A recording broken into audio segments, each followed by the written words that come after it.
So, we are continuing with the amazing story of the king and the emperor, Rabbi Nachman's second story in Sipur Masios.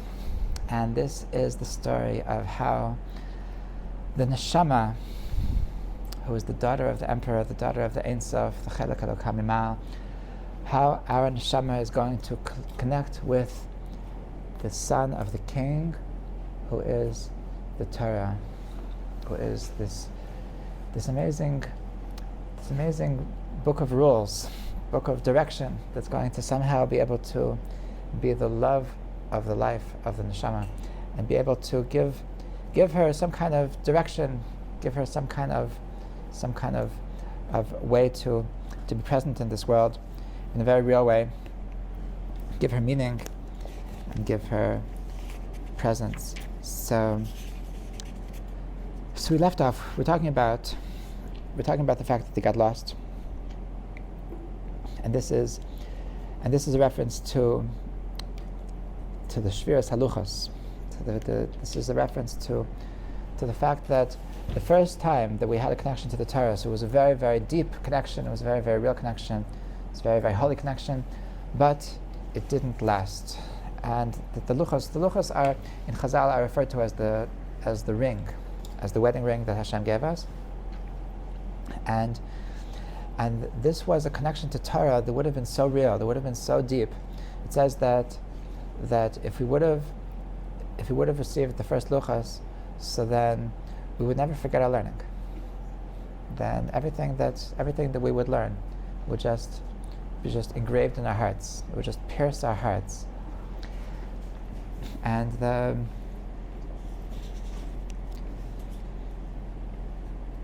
you know why we forget? You know why is it that way? Why is it that we aren't able to retain what we learn? So we've talked about this many times. There's many different explanations, but one of the reasons that we don't really retain what we learn is because we're not really there. Because we're not really there. There's a crazy story about the Baal Shem Tov. The Baal Shem Tov, before he was a Rebbe, so he was a school teacher, and he would teach young children Aleph Beis, and so he was once talking. It was actually this week's parsha. It was Parshas Yisrael, and he was teaching his children about Ma'amad Har Sinai, about getting the Torah, and he was able to inspire them so much. He was able to connect with their souls to such a deep level that he got them like so into it that he asked them at some point, so you remember being there? Do you remember being at Har Sinai? Do you remember hearing Hashem? And so they all said, yes, Rabbi, yes, I remember. I was there. And there was one boy that said, Rabbi, you're crazy. Like like when they're doing meditations, Rabbi, I don't know, like Zagazant, and so the Baal Shem Tov would tell that this boy when he got older, so he went off the derech. Okay, so the way I don't know if the Baal Shem Tov himself explained like this, or that the Baal Shem Tov's Hasidim explained that the thing is you're welcome to be at the table as well. That the thing is that when we're at Har Sinai, so some of us were there, and some of us were playing with our phones.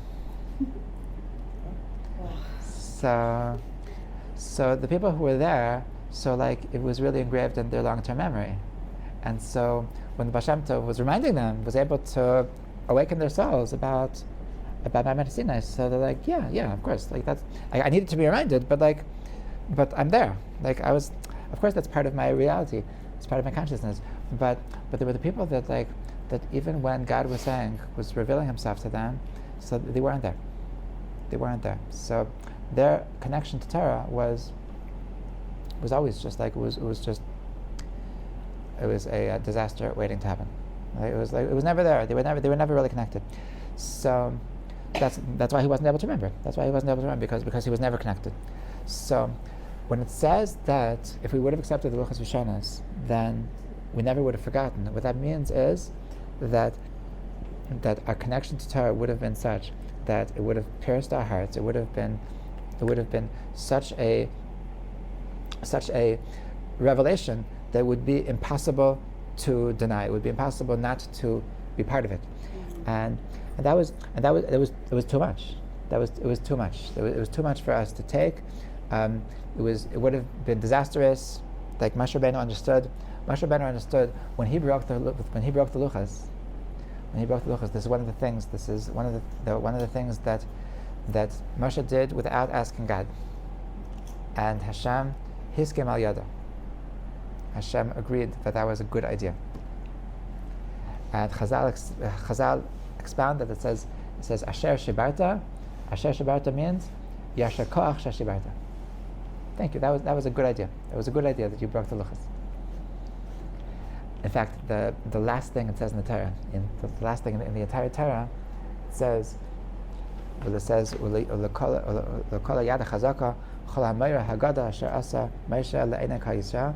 What's it mean? Hamayra hagada asher asa le'enei kol Yisrael. Actually says this means the shvirat haluchot. This means the fact that he broke the luchas.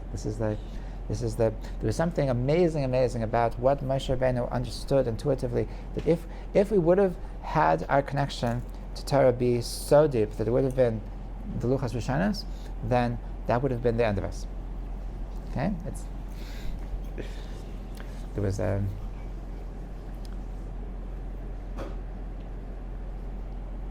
yid, I don't remember who it was. I think it has something to do with the Sefer Sidur Shal Shabbos. There's a Sefer Sidur Shal Shabbos, and I think that either the author of Sidur Shal Shabbos or somebody that the author knew. So he wanted to that he asked some Rebbe for a bracha that I should be able to feel Shabbos like you. I should be able to experience Shabbos like the Rebbe. And the Rebbe told him, like, I don't think it's good for you. I don't think you'll be able to take it. And he says, no, Rebbe, what, you're being selfish? You don't want to give me a good bracha? You don't want me to enjoy Shabbos? And he says, okay. I bless you that you should be able to mamish feel Shabbos like me. And so like Friday afternoon, his neshamas started like going crazy. It's like ADHD like squared, like on steroids. And so he's like running to the mikveh and he's jumping and somebody, like one of his kids said Abba, are you okay? Am I okay? It's almost Shabbos! And he's just going crazy. It's like, and like the whole night he's just like singing Zmiris, and he's like in a different world. Nobody can talk to him, and he's just Shabbos. Like everything. Gets there the whole 25 hours. Like he doesn't sleep. He doesn't eat. He's just like, he's in a different world. Everything is like completely crazy, and so after he calms down, like sometime early Sunday morning, so his wife comes over and Moshe, we have to talk. So he goes back to the Rebbe and he says, okay, Rebbe, you're right. I guess this isn't for me.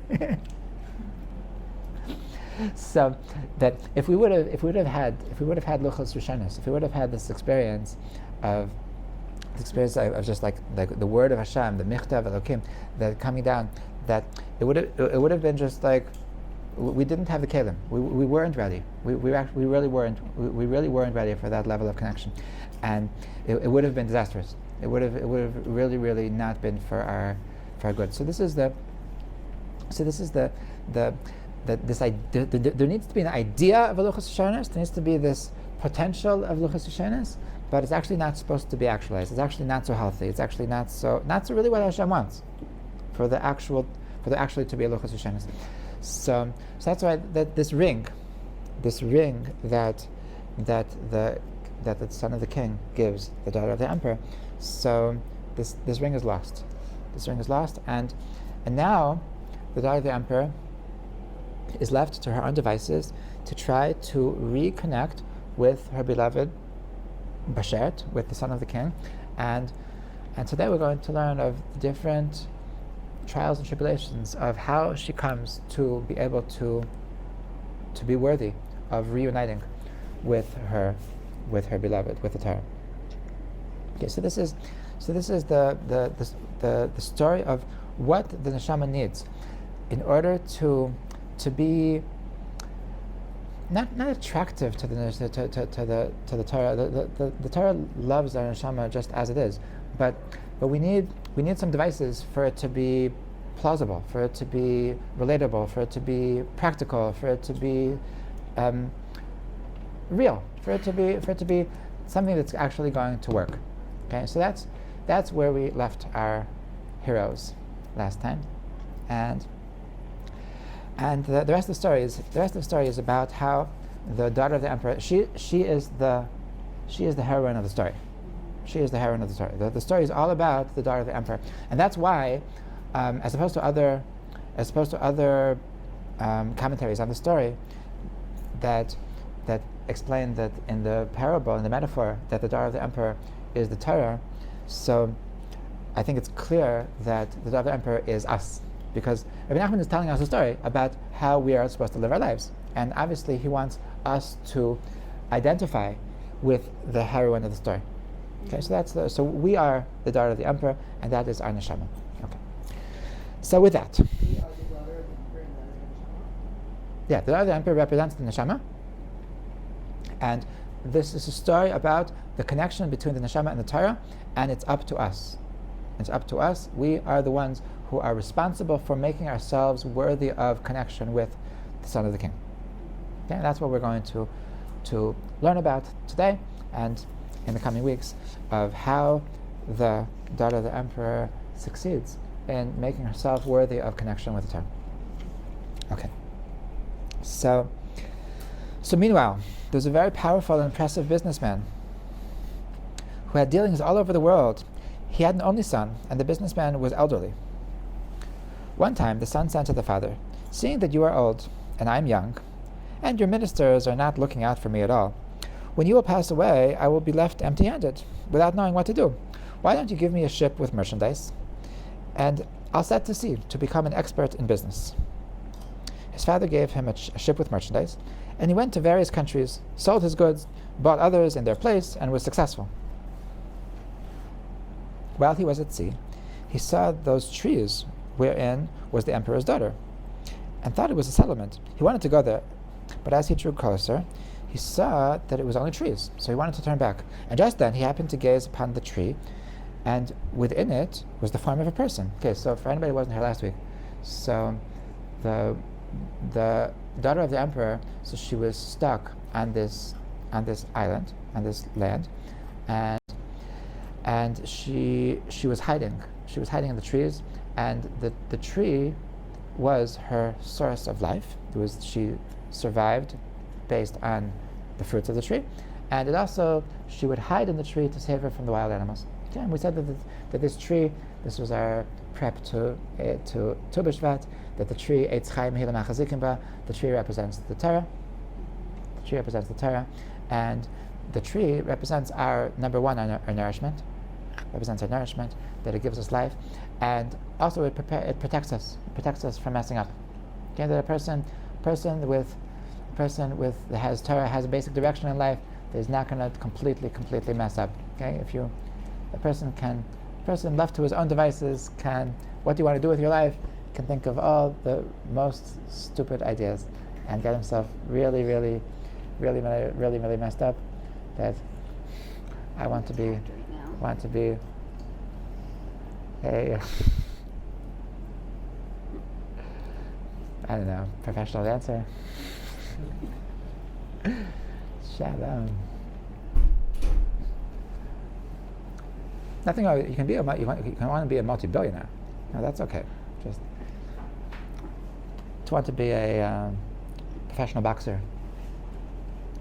Professional. What? growing wanting To want it to be a professional boxer? or a dancer or Oh yeah, I mean that would be a bad mistake. Yeah, that would. to want it, Oh yeah, yeah. It'll. not just to act on Well, if you want it, that means you don't realize that it's the worst mistake you can make, right?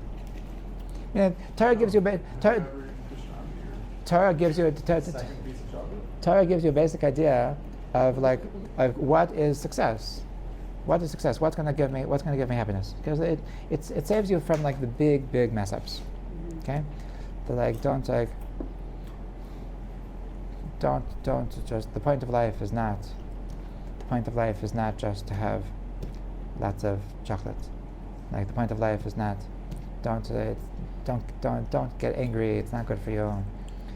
Don't be jealous. It's not good for you. Like to really mess, like a person left to his own devices can really mess up his life. Okay, so Torah saves you. The tree of Torah saves you from the wild animals, and it also gives you nourishment. It also gives you nourishment to your soul. So that's where she was hanging out. That's what I mean. And we said that that's a lower level of connection to the Torah.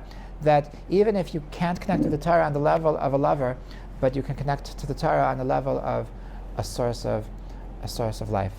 Okay, this is what's allowing me to survive, even if it's not that something that I'm obsessed with, something that is it's what I exist for. Okay, it's a lower level, but it's also something. It's enough not to die. So that's where we left off our heroine, and now we have this businessman, this up and coming businessman that his father is leaving him, is old and is going to die soon, and he says, "Give me a ship with merchandise, and I'll learn how to become rich. I'll learn how to become rich. Learn how to be a big businessman." Okay, so as he's at sea, so he sees where the emperor's daughter is, and he thinks, "Hey, is that a person?" So he thought he might be misperceiving. So he told the other people who was with him, and they looked and they saw a person in the tree.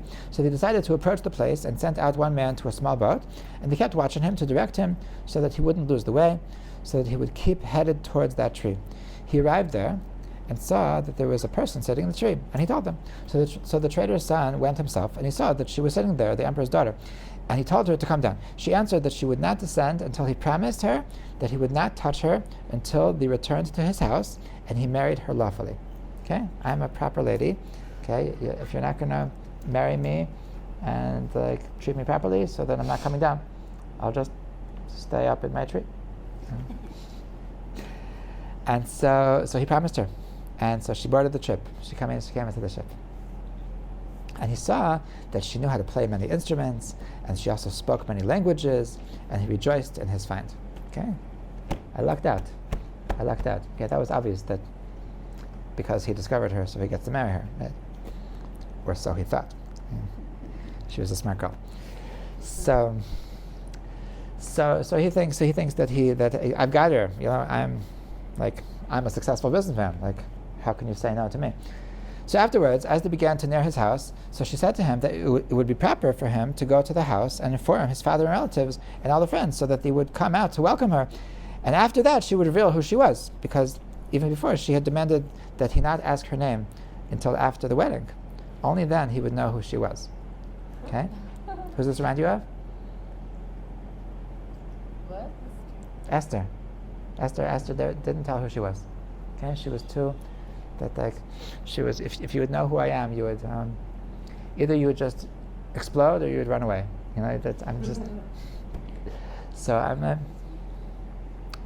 what's your name? Wouldn't you like to know? Where you from?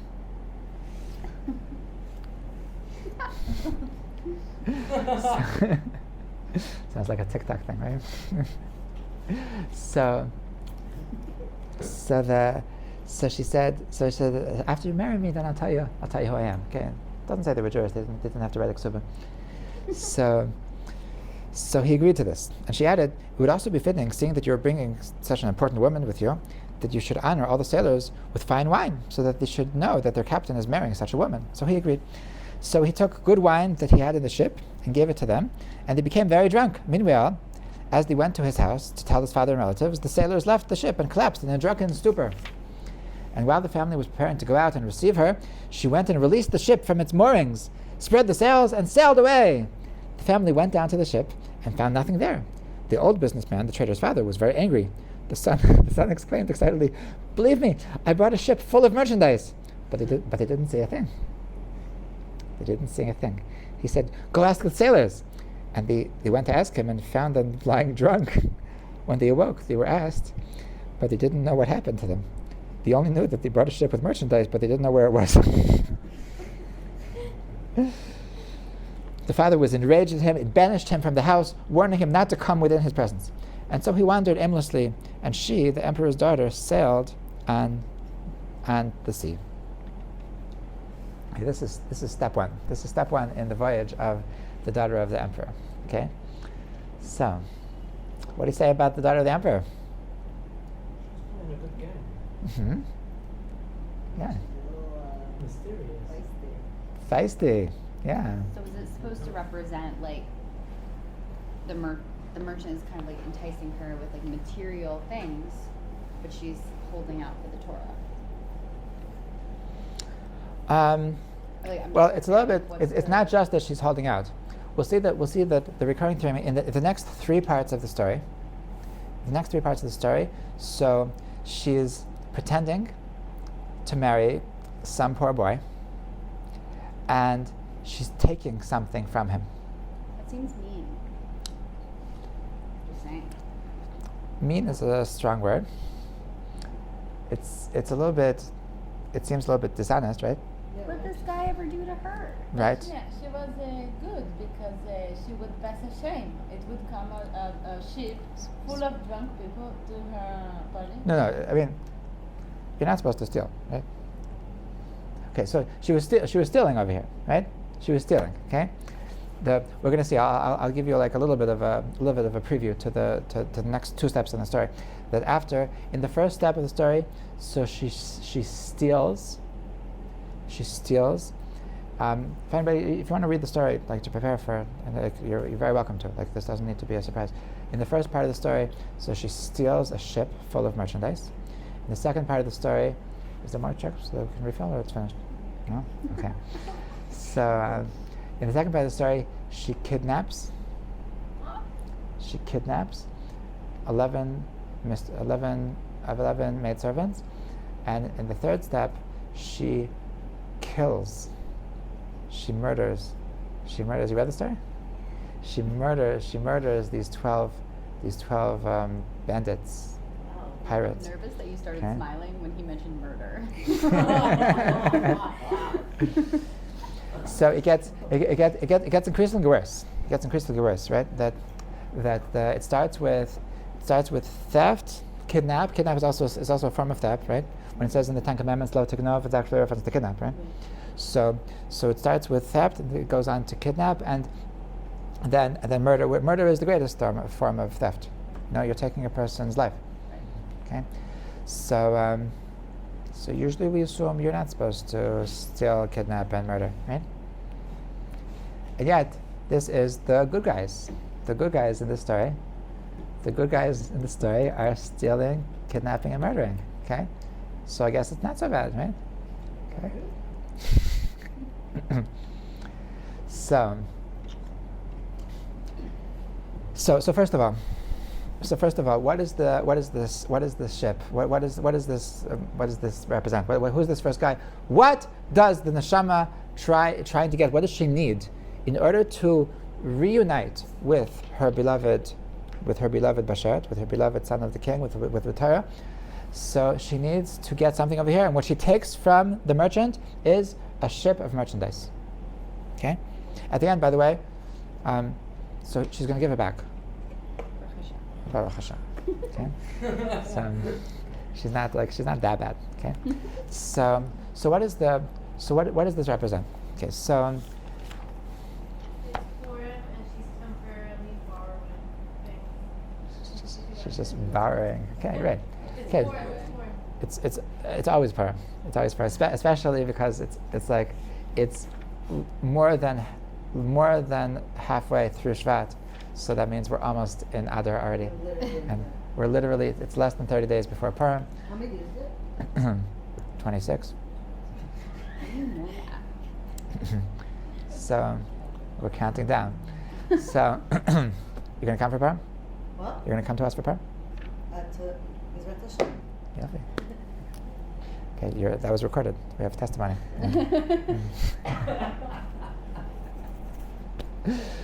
Speaking of manipulation, so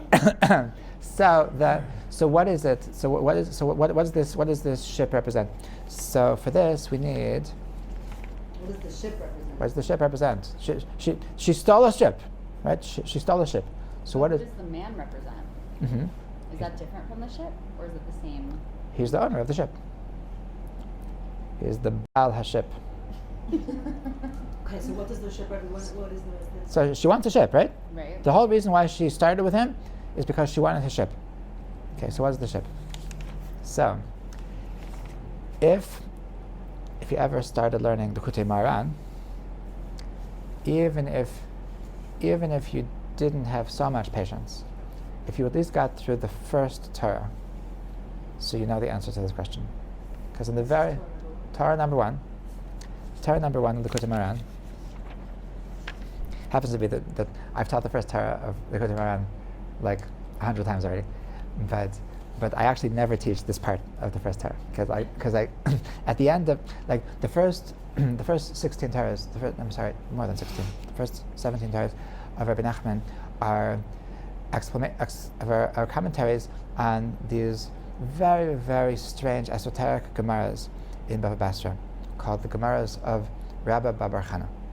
Okay, these are like these crazy parables, very crazy metaphors of like just weird things, weird stories that Rabbi Bar Chana told, and they have no simple meaning, and like everything is secrets, everything is just references to something else, and they're very, very difficult to understand. And the Vilna Gaon has a commentary on them. The Vilna Gaon's commentary on these Gemaras was translated into English by Rav Aaron Feldman in a book called The Juggler and the King, if you're interested. And Rabbi Nachman's first 17 Torahs are about this as well. Okay, it's to a commentary on, and Rabbi Nachman said that after he finished, so Rabbi Bar Chana came to him in a dream and thanked him for explaining his Torahs properly. Okay. Where in Baba Basra is it?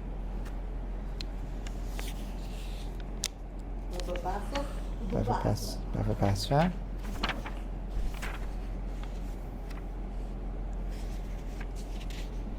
Ayin Gimel.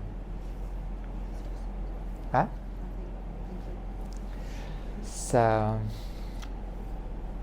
in the Gemara Basra it says there was a gala, there was a wave, dematbel sfinta, that it drowned the ship, mischazik hitzutzisa dinura, and it looked like a spark of fire, chivarta, which was white, bereisha umechinala ba'alvata dechakik ala eke asha eke, and the way to deal with this fire that was arising from the ship that drowned in the wave is to hit it with a stick that it says on the stick eke asha eke. Yeah, that's the first Gemara of Rabbi Bar Chana. So I don't want to get into this story. It's not relevant to us. But Rabbi Nachman says that what does it mean? He says Gala is a reference to the Yetzer Hara. Dematbel Sfinta, that the Yetzer Hara drowned the Sfinta. What's it mean that it drowned the Sfina? Hu hachen v'hachashivut. Oh, we're learning this. You know this. Chen is right. grace. Chen is grace, right?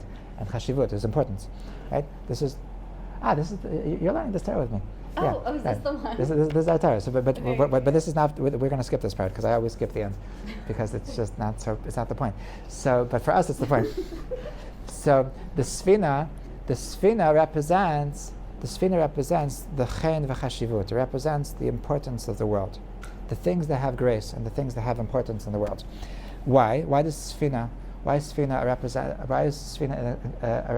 symbol for importance?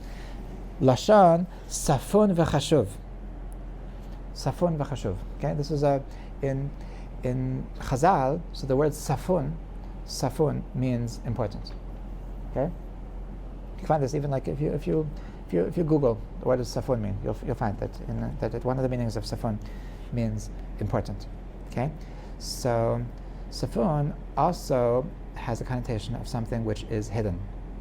Okay, the word safun appears in the Torah in V'zeh Bracha, that it says that God wanted the inheritance of the other side of the Jordan River, Kisham Chalkat Mechokek Safun, because over there is the portion of Mechokek Safun, of the lawgiver who is Safun. Who's that a reference to? Moshe Rabbeinu. The Moshe Rabbeinu was buried on the other side of the Jordan River. In fact, he never came into Israel, and he is the Safun. He is the important hidden one. He's hidden because nobody knows where he's buried, right? And he's the most important burial space in the most important Kivei Tzadikim is Safun. Okay, so the word Safun means chashivos. And Safun means chashivos. So Sfina is a reference to something which is important. Safun, which is something which is hidden, is an importance which is hidden. Okay. Wow. So the first thing that the neshama needs to attain in order to be worthy of marrying the Torah needs to be chashav. Needs chashivut. Needs real chashivut. Real chen v'chashivut. Okay? And so I imagine that Rabbi Nachman understood that, like, if you're listening to my stories, then you probably have at least gotten up to Torah Aleph in my Torah. So he assumed that we would figure this out, and I think that this is what he was referring to. No, I think this is a fair commentary. No, like, so the first thing that we need is chashivus. Okay, chashivus is something that is actually important. Okay, and this is something that Rabbi Nachman is something which is revolutionary, because I think we were talking about this earlier, some of this at a different time, that there's something, the Yetzer Hara has also a kind of chashivut, which is actually detrimental to us. It says that ha-kina v'ha-teva v'ha-kavod matzinas adam min ha'olam. Okay, it says in Pirkei Avos that kina, teva, kavod, jealousy, lust, and honor is matzinas adam min ha'olam. Okay, it can make a person just completely leave this world. What does it mean to leave this world? It means that his life is not a life.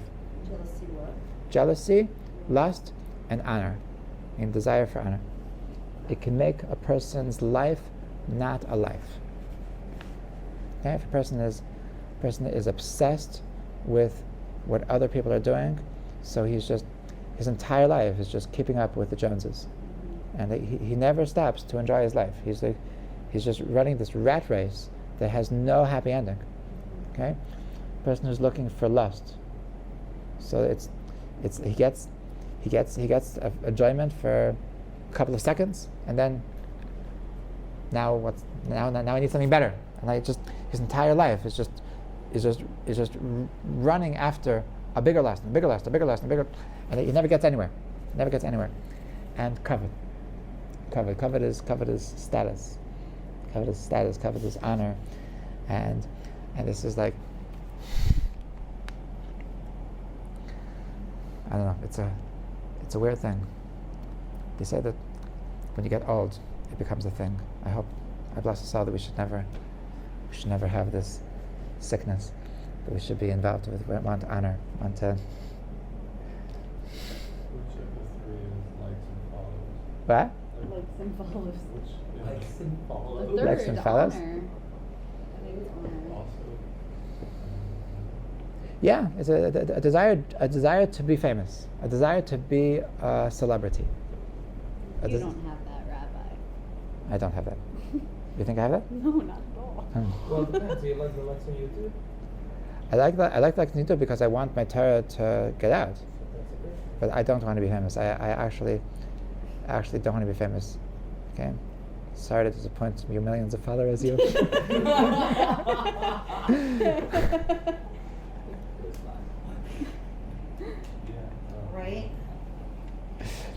I heard that there was this I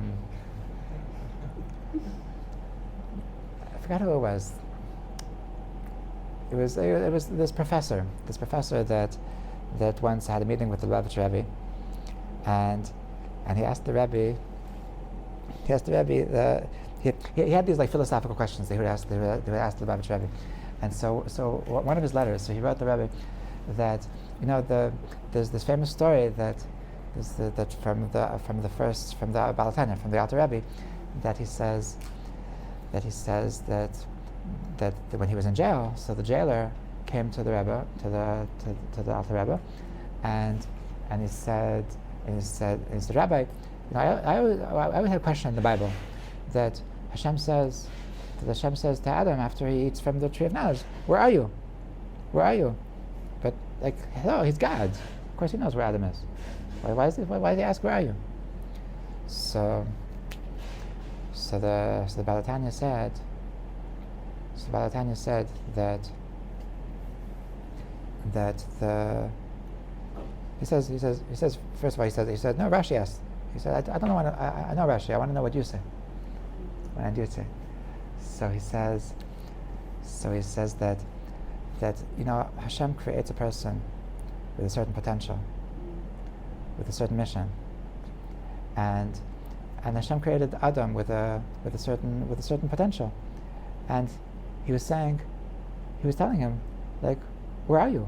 I created you that you should be like so holy, so in control, so responsible, and look at you, you're messing up, and you're saying it's Chava's fault. Like, hello, like where's the Adam that I created? Where's the real Adam? And not only that, but Hashem asks every single person that where are you? That a person could live a life of 57 years, and the jailer was precisely 57 years old. I'm making up the number, but the Rebbe said the exact number of the age of the jailer, just like Baruch HaKadosh. And that sometimes a person could be 57 years old, and God asked him also, where are you? Where are you? What are you doing with your life? So that's a Torah from the Alter Rebbe. That's the Torah of Yad Kislev that he revealed that he revealed in jail. And so this professor said, Rebbe, I'm curious. Do you ever ask yourself, where am I? Where am I? Like what am I doing with my life? And if you ask yourself this, so what do you answer? Where are you? Where would you like to be? And I know that that's not so it's not so respectful to ask a holy person like you, like what's your self cheshbon nefesh, what is your, but I'm not a chassid, so it's okay. So the Rebbe was a very sharp man, and so the Rebbe answered him, and so he answered all of his philosophical questions, and then at the end of the letter he said, and regarding what you ask about my personal ayaka, so I want you to know that when a person becomes in a state of leadership, so he's not allowed to live his life based on his personal whims, based on his personal feelings. That his mission in life is the success of the people that depend on him. So when I ask myself, where am I, as a leader, my success is defined based on the success of the people who I'm leading. So unfortunately, I can't answer how I'm doing and where I'm and how close I am to my goal. Only you, my friend, can answer that. He turned it back on him. If you're coming close to Hashem, then I'm doing okay. If you're not coming close to Hashem, so that's my ayaka. That's my ayaka. Why didn't you get this professor to come closer to Hashem? So this is the chashivas, the reason why it's nice to have likes. It's nice to have likes because then you're able to influence more people. But but I actually really, really don't care about being famous. So there's a tray for kavod. There's a kavod that brings this matzias adam in olam, that really can be very, very detrimental to a person. But Rabbi Nachman reveals that there's actually a true kavod. There's ein kavod ala Torah. Ein kavod ala Torah. That it says that orach yamim bimina, that there is long life, and the Torah is right, umismola, and its left side is osha v'kavod. Osha v'kavod. Okay, so there's a certain kavod, there's a certain honor, which is the honor of Torah, which is the true honor that if a person can connect to the true honor, then he's actually making himself more befitting to connect to Torah, because Torah wants to present himself to a person that's going to give him honor, right? The Torah wants to be at the top of, like Madison Square Garden, you know. I was learning this morning that there's a Gemara in Megillah that says that Latid Lava, that all of the stadiums that the Greeks and the Romans would do all of their theater and gladiators. So in the future, those are going to be the yeshivas. And so I was thinking that like you know, when we have a Siyam Hashas in Madison Square Garden, so that's mamish b'mekayim. That's mamish like this is they go for their, I don't know what happened to Madison Square Garden. Concerts, basketball games, and we're saying, yeah, we love Torah. It's like, so. Crazy. So Torah wants to be publicized. Torah wants to have 10 billion likes. No, 10 billion views. How many likes? How many likes is the highest likes you can have? I don't know how many humans are there on the planet. That's how many likes Torah wants. Yeah, but not everybody likes. Just because they like it doesn't mean they actually press like.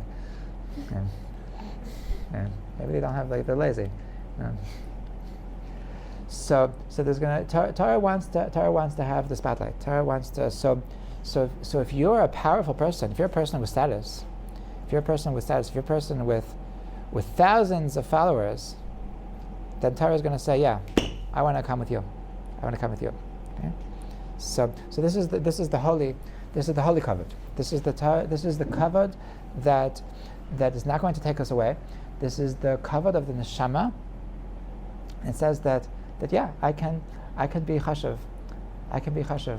And Rabbi Nachman was actually into this.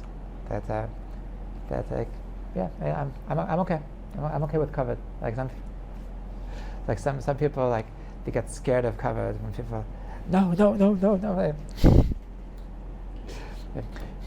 know, the person who's really living with bittul, person who's really living with a lack, with a healthy ego, which my ego, I'm just a function of Hashem. So they can deal with kavod because it's not about me. Now, like somebody, what? I can't hear you. They can deal with what? With kavod, with getting honor, with getting respect. Like, they don't feel like, oh no, it's going to make me feel like I'm haughty. It's going to make me feel like it's going to make me arrogant.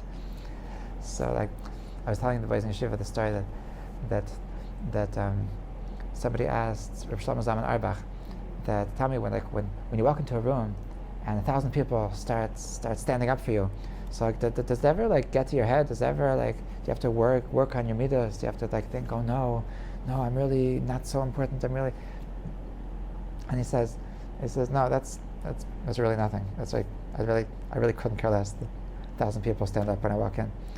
I'll tell you something, actually, that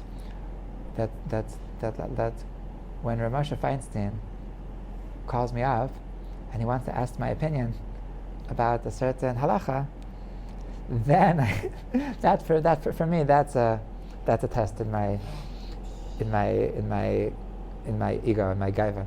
Then I have to take out my muscles for him. But like, when people when people give me honor, that I know that it's not about me. I know that it's just that they like that I have so much Torah, but it's really nothing about me. Right.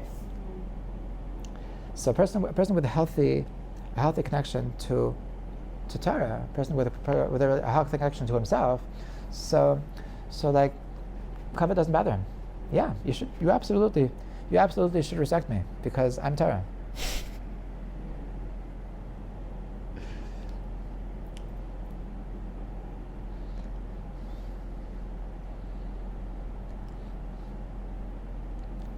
There was a story that when there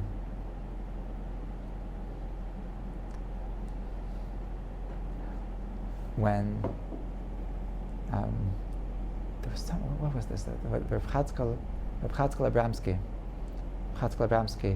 So he was once needed to be in court in the UK.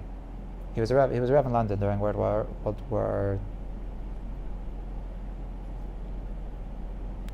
II, I think. Yeah, during World War II, he was a Rev in London, and so he was once. So he was really from Israel, but he was stuck in London for the war, and so he was once in court. He needed to be summoned as a character witness for somebody, and so he said, and so the judge asked him who are you, and so he said, I'm the chief rabbi of England. What does that mean? It means so he says it means that like, I'm the most knowledgeable person in the entire England about Torah. And the judge was like surprised that he was saying like so like casually, and he said, like, Rabbi, like in your religion you're not supposed to be humble. So he said, Your Honor, I'm under oath. I'm under oath. You can't lie. I'm not allowed to lie. You know, like the fact is the fact. You know, I'm the biggest. I don't have to be embarrassed about the fact that I'm actually the biggest rabbi in the entire England. Nobody knows more than me. You know? And so for a person to know how great he is not a contradiction to having a healthy ego. You know. And so when a person knows that my Torah is not about me, it's about Hashem, so then, yeah, you can give me honor. It's not going to get to my head, because I know it's not about me. So this is a healthy kavod. This is the opposite of the kavod, which is going to bring a person to be motzias adam min ha'olam. Is going to make a person's life not a life. This is a kavod that I'm not rodef achar kavod. I'm not looking for kavod, but I get it myself. Okay, and this is what Chazal say, that kol haboreach min hakavod rodef achar. If a person that runs away from kavod, so a person that runs away from honor runs after him. And so this is the true kavod. This is the true kavod. And Rabbi Nachman has an entire Torah about kavod. This is Torah Vav. This is the Torah of Elul. He talks about that there's two kinds of kavod. There's something called kavod melachim. There's the honor of kings. And the honor of kings is a bad thing. The honor of kings means being a celebrity. Okay, being a celebrity is a bad kind of honor, and it doesn't serve a person, because when a person has the honor of kings, so then everybody is just looking to bring him down. And there's another thing called kavod elokim, the honor of God. When a person has the honor of God, so then nobody wants to bring him down, because he knows that it's not about him. It's about his representing God in this world. So this is the true kavod, the true status, the true chashivus that the person needs to try to acquire in this world. And it's absolutely okay. So it's okay to have chashivus. It's okay to be a chashiva person.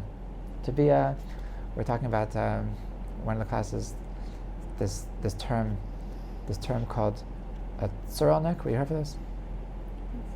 No? Tzorolnik. Tzorolnik means, it's an acronym for, you know what this means? Yeah, it's Tzadik V'Ralo. Tzadik V'Ralo. Like a kind of person who's like very into Hashem, and he thinks that like I need to be a very like low-key, weak, meek. Like he doesn't like raise his voice. Doesn't like he mumbles. He like doesn't think that he's. And like, like there's something very galuti about that kind of Jew, like an exile Jew, like an exile Jew. So we need, in order to survive, we needed to keep a low profile, right? But Rabbi Nachman knew, he was ahead of his times, but he knew that that's not the way it's supposed to be. The person is supposed to be a proud Jew. A person is supposed to hold his head high. A person is supposed to be an in-your-face, obnoxious Jew. And that's a true chashivos. Like that's the real way to carry oneself. And this is the kavod. This is the kavod that Judaism deserves. This is the kavod that Judaism requires. This is the kavod that the neshama requires in order to connect to the Torah. Okay. So this is the first step. This is the first level. The first thing that the neshama, that the daughter of the emperor, that she needs to acquire is this chashivos. Okay, so we still before we move on to the next point. So next week I want to speak about first of all the wine. We're going to see it's a recurring theme in all three stories. Also when she kidnaps the maidservants, and also when she murders the bandits. So all three of them was with wine. Okay, and so what is this? How is the wine going to get everything that she needs? Number two, I want to speak about the idea of water, the idea of the yam, and so far we saw that she liked to gaze on the water, and we saw that the businessman, this trader with a D, that his life was on the sea. His life was on the sea. He lived on dry land. But his entire life was on the sea. Like all of his business, he was a traveler. Okay, so good. And what about the ship? The ship is the chashivos. The ship is the chashivos. The ship is what? Oh no, it's a remez, because the word sfina comes from the word safun, and safun means chashivot. Rabbi Nachman was hinting. Rabbi Nachman was using a code in the sfina that you're supposed to get, that he's actually referring to chashivos, based on what he says in Torah. It's just the businessman. It's just why it's so important. Mm-hmm. Why It's is? interesting in the context of the story. Why is the businessman so important? The ship. Why is this in terms of what we have to be in order to receive the Torah? Okay, so we said before that in the Torah's kavod, so that's on the left side, umismala oshev kavod. So together with importance, together with being a Eretz Yisrael kind of Jew, that is not afraid to have a big house and to have a nice car and to have this is one of the big differences between Chassidus and Litvish, right? That in Litvish society, in Litvish ideology, so it's very holy to be poor. It's very holy to be poor. It's a bit treif to be rich. Okay, and there's stories about different rabbis that they would one, I'm not going to say names because I'm trying to say the opposite now. But there was one big Rosh Hashiva that asked his Rebbe that I was offered a job. I was offered a job that I would be able to have a nice parnas, to be able to support my family. Should I take it?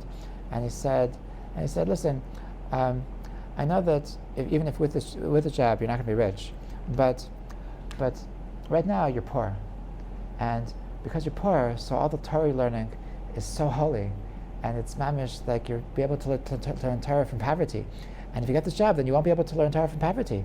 So I don't think you should take the job. This is a story that in some yeshivas that they teach this as an ideal, as something to aspire to. And in the Hasidic world, that's mamish not the case. In Hasidic, I mean, in Europe they didn't have money, but they were never against having money. They never look at the Hasidic Shia, just nice, has a nice house, has a nice cholent, has a nice and it's really it's nice to enjoy life. Hashem wants you to enjoy life. Hashem wants you to have chashivas. So osher, v'kavod, osher is wealth, and kavod is chashivut, is status, importance. So the two go together. What? I have a question about the daughter that knew that this was her beloved, right? Why? Whoa, hold on. No, she drops him. She runs away from him. She knows that she will eventually she's be still with him. no. She's not going to be with him. Oh. She's going to be with her bashert is the king, is the son of the king, which is the Torah. She steals from this businessman. She steals the resources, which is the chashivos. That's what we're supposed to do. We're supposed to steal the chashivas. What is Hashem? Well, we have to No, have seriously. Mitzrayim also. Wasn't if we're Yeah. supposed to learn what we're supposed to do in order to get the Torah, what's the message here? And it's stealing. It's Right. taking back our own. Right. It's not stealing. In Mitzrayim we did the same, right? So, no, taking back it's the it's more deep than that. You know what I mean? So yeah, of course. No, so Rabbi Nachman has the thing. I want to talk about this more at length next time. I'll just end with a hint to what we're going to talk about. That Rabbi Nachman says that when it says in the Gemara that after a person dies, so there's certain questions that Hashem asks them. There's certain questions that the heavenly court asks the person after they die. One of them is, were you honest in your business endeavors? Nesata v'natata b'emunah. One is that did you have children? One is that did you have tzipita lishua? One is kavata itim l'Torah. Kavata itim l'Torah. Did you set aside time for Torah? Okay. So Rabbi Nachman says that the word likvoa. So the pasuk in Navi, pasuk in Yeshayahu says hayikba goy elokim kavatem the kavatem oti. That in Navi the word likboa means to steal, and when it says likvata itim Torah, it means that you're supposed to steal time for Torah, meaning to steal time for Torah. You're supposed to steal time, meaning that a person's going to come up to Hashem and say, "Sorry, Hashem, I didn't learn because I didn't have time." So Hashem's going to say, "I know you didn't have time, but you're supposed to steal time. You're supposed to steal time." Okay, meaning that stealing, it doesn't necessarily mean taking away something that doesn't belong to you. Stealing represents that, some people just they like to go by the rules. To go by the rules. And stealing represents to circumvent the rules. Stealing represents that I know that it says on the door that admission only for people that you're only allowed to go backstage if you have a pass. But come on, I'm not going to go to my famous idol, to my favorite idol because I don't have to. Come on, the door's open and he's right there. I'm going to walk in. I'm going to. No, there's a what you call it. There's a in Mesilas Yesharim. In Sha'ar Tshuva. So it says that in the Aseres Yemei Tshuva, so the door is open to do tshuva. And he says a metaphor that a person that was in jail, and one day the door was open. The door was open that he was able to run out, and he didn't run out. That's against the rules. You're not allowed to run away from jail. I don't run away from jail. And so when the jailer comes back, he says, the door was open. You could have escaped. You didn't escape. What's wrong with you? So he beats him up. The jailer beats up the prisoner. How could you not run away? Meaning they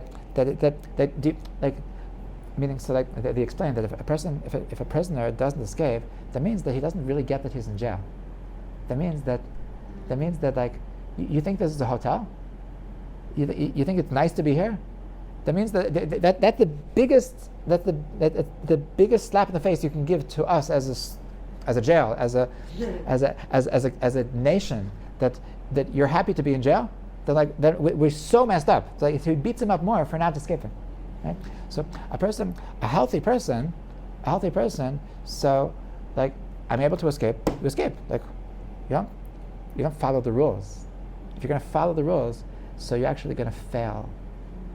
Okay, so that's more to come on that. That's just the hint. That's just the preview of like what it means to steal. It's going to get worse. We said we're going to kidnap. We're going to murder.